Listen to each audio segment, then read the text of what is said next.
Hey there, welcome to Blue Pen Land. The first question on 16.1 here, it's always going to have to do with the definition of electric field, which you got to kind of search around for it in your data packet. I'm kind of looking right now. I think these formulas are on they're on like a separate page. Here they are, yeah, they're on page 6, away from the other formulas. Okay. But on page 6 there, you'll see that the electric field is F over Q, right? And Q is a charge. Q can be positive or negative. We're going to do that here in a second. And then, of course, we'll use F equals ma, which hopefully you don't have to look that up in the data packet, right? So we've got an electron, and the electron is accelerating upwards. So here is our little electron. Okay, if it's accelerating upward, the force must be upward. But of course the charge will be negative, so the electric field will be opposite the direction of the force. Okay, so let's see, what is the force on the electron? So I'm just going to use F equals ma. And then you can look this up in the front cover of the data packet. It's, what is this? This is on page 1, the first numbered page, right? You'll find the mass of an electron. So the force is equal to 9.11. That's kilograms. And then here's our acceleration.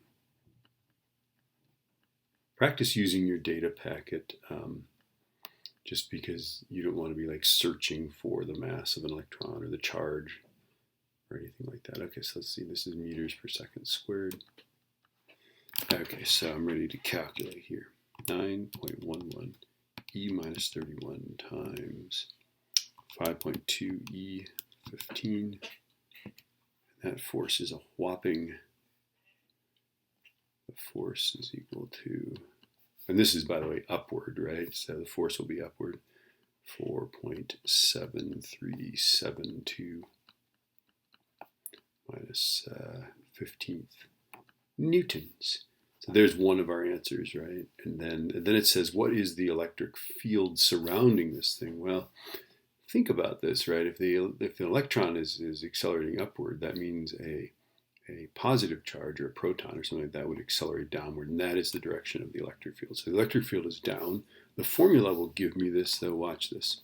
I go E is F over Q, right? And I go 4.7372 10 to the minus 15th. Whoops, that's supposed to be a Newton. That's newtons. Okay, and then this is up, right? Okay. And then I divide by the charge on electron, which is negative 1.602 times 10 to the minus 19th coulombs, right? Since an electron has a negative thing, we're going to get a electric field that's negative up. So I divide that by negative 1.602 e to the minus 19th, and I get 29570 newtons per coulomb, and that of course will be down. Another way to think about this, right, is that if this thing, I always have a hard time with this. So one of the tricks I do is I say, okay, look, I got to put parallel plates in here. This is the positive plate, and this is the negative plate. I'm very concrete when I think about this, right? If the electron is accelerating upward, there must be positive charge above it, negative charge below it, right? Now, ignore the electron. If you look at just these plates, that means the electric field is what would positive charge do, right? So the electric field is from positive to negative, right? So just remember that E field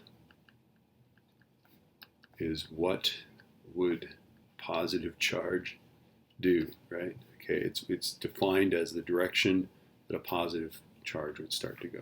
All right, not a terribly difficult problem, but this stuff can get a little confusing.